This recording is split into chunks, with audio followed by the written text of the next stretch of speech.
Welcome back to another episode of the Obsidian Order, and I got a message from Mantis in Discord saying that the iron shop was sold out again. I've already put some of the iron in here, but I didn't want to miss showing you guys the profits yet again. We'll split those in 9 for Adela, 9 for me, and then boom. Yeah, that's a pretty good haul right there. 35 a piece. Plus, there's diamonds in here. There's 1 diamond, so we're going to leave that one for now. We're going to go ahead and fill the rest of this one up, and then we're going to stock what we can. But at this point, guys, I really have to go and start AFKing at the iron farm again, because I think that's all of my reserves. Sadly, we haven't had any more purchases in here. I might have to do my due diligence here and actually make a commercial. Now, to be fair, what we're selling in here is not all that rare. I mean, the golden carrots is what I figured would sell the most, but no, the sugar cane. We've done sold out of it once. That's where all these diamonds back here came from. I'm actually going to go ahead and grab them because I left them in here last episode, and these 40 will be mine. And I think what I'm going to actually do is splurge a little bit if I have the room in my inventory. And even though we've got a source of gunpowder ourselves, I think we're going to go ahead and buy what we can from Sunfire SG, who has opened the Sunny Skies Rocket Emporium here.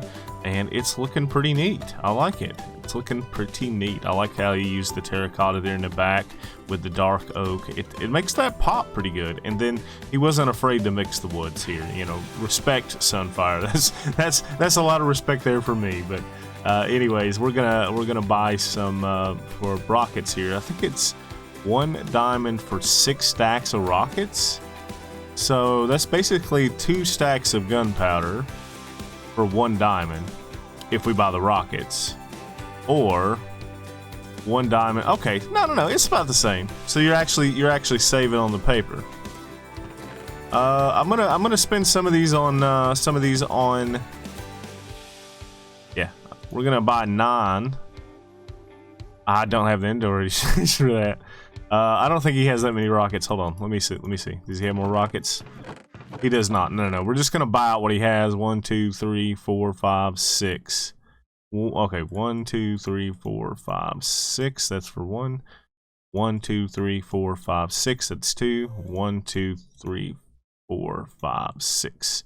That's 3. So we paid 3. You know what? We're gonna give him 2 more diamonds just to be safe, because I'm pretty sure that was good. And then you know what? There's 2 stacks for 1 diamond here, and we're gonna go 1, 2, 2, and we're gonna get rid of that.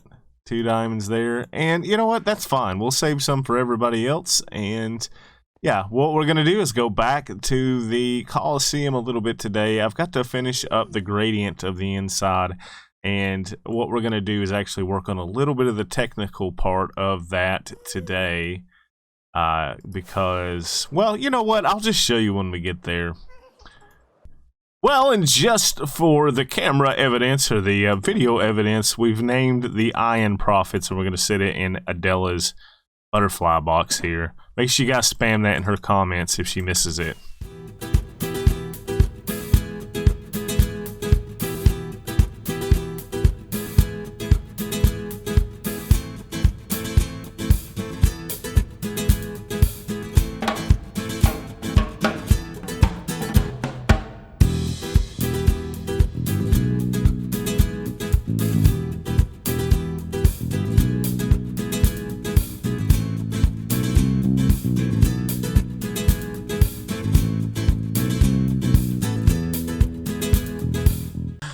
Oh, it kind of looks like this guy spawned in a pretty bad place for his own health. The llamas stayed up there where he spawned, and I guess he just fell on down. What do you have, my friend? Sea pickles. You don't have anything worth buying, do you? You never do. Thank you. I was gonna need that.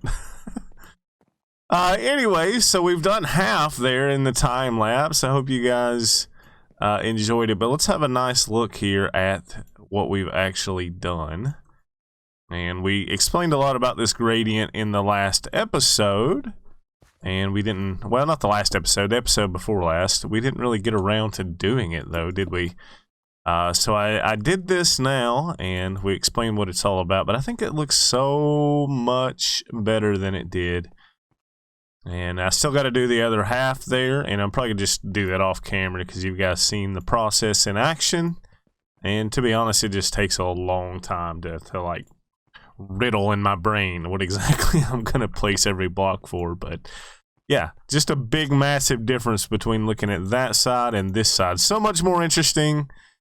Yeah, but so what we want to do today, the main focus of this project is actually off camera. Vid and I did some exploring, and we found this guy. If you remember in the last episode, we were over here, we were talking about making this a mob fighting arena, and there does happen to be a skeleton spawner here. Nothing particularly good inside of these chests, but I actually want to do some exploring in here because we ran across a couple minecart chests I never did look in, and I want to go find out what's in those before I get started on this project.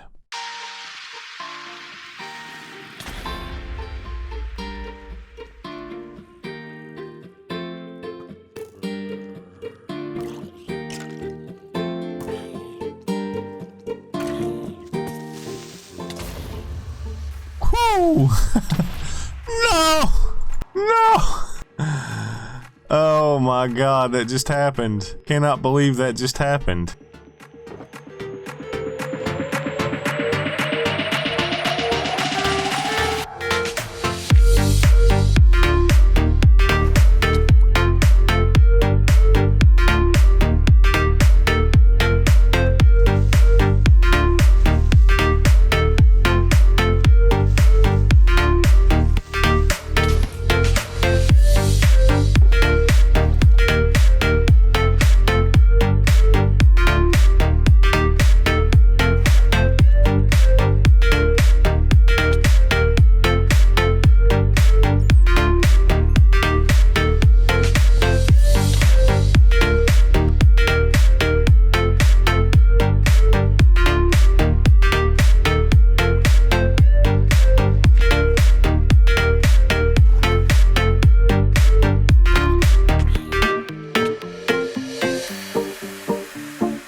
Wow, we actually got it all back. I am thoroughly surprised and impressed with myself right there.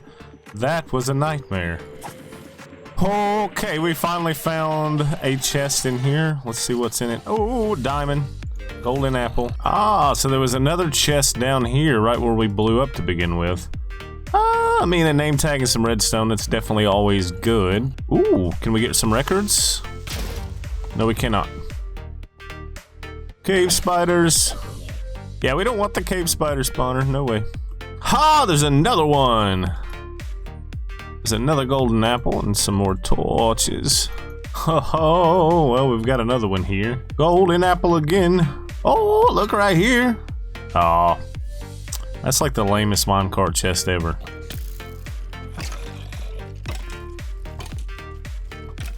That's it, boys. Fight it out.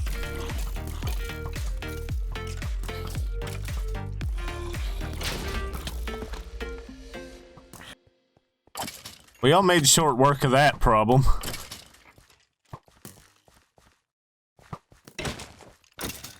Alright, well this is our haul from the exploration. There was quite a few minecart chests we found there, but one diamond, a name tag, that's kind of the haul there. A couple golden apples, a couple pieces of gold.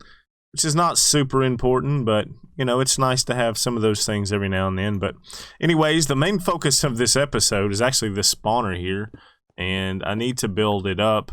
And I'm not going to do the traditional thing where we just make it super efficient. All we really need to do is make it so that zombies spawn, and then once they spawn, they use pathfinding abilities, which they are built in with, to go from this location down a tunnel. And while they're going down the tunnel, we want them to trigger a dropper that will place a mob head or a jack-o'-lantern on the ground so that they can put it on their head. And probably mob heads, right? Because we don't want them to just hold it. We want it to actually be on their head. So we'll test with the jack-o'-lantern. I can't remember how all that works. First thing we needed to do with this project is actually find a proper way in and out here. And once we did that, it was going to make this project a whole lot easier to manage. So the next thing we needed to do is actually take some coordinates down to where this spawner was, so we can get the most direct path to the Coliseum into a holding chamber. So 8, 5, 6, 37, and minus 10, 10, 42. Now up to the Coliseum to find out something close to that. So it looks like we can line up the Z, and the spawner should be exactly on this line down at 37.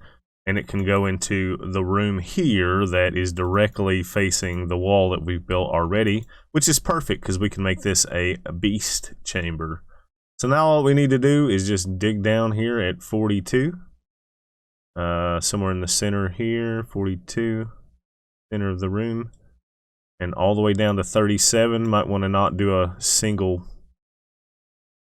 column, just in case we fall down like this. And 2 more.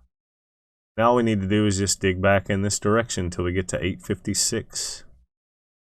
Now that we've dug this downward tunnel and the tunnel into the direction of the spawner, I've also went ahead and cut out some blocks here to allow some daylight down here. And this is where some of the magic's going to happen. We're going to let the zombies come up, and the intention is for the zombies to either have a head or not have a head, because they won't pick it up. The ones that do not pick up heads will then be burnt in the sunlight. So we'll have to have a little bit of redstone here to hold them for a certain amount of time. And this obviously will only be operated during the day. And so we'll do some trickery with that to not allow this to happen, or for them to escape here until day has come. Now what we're going to need to do is gather a couple resources. One I'm going to get from another member of the server, and one I've got to go to the nether for. So let's go do that. I could have went to my base to get this, but we're going to need some soul sand, and actually there's some soul sand here. Maybe we'll get 2 pieces here, and then fly back up to the portal, which is just right here. And might I say, the nether fortress looked really cool from down there. Alright, well for this next part I needed to get some eggs from Mantis. She's going to tell me I paid too much, but I'm out of here.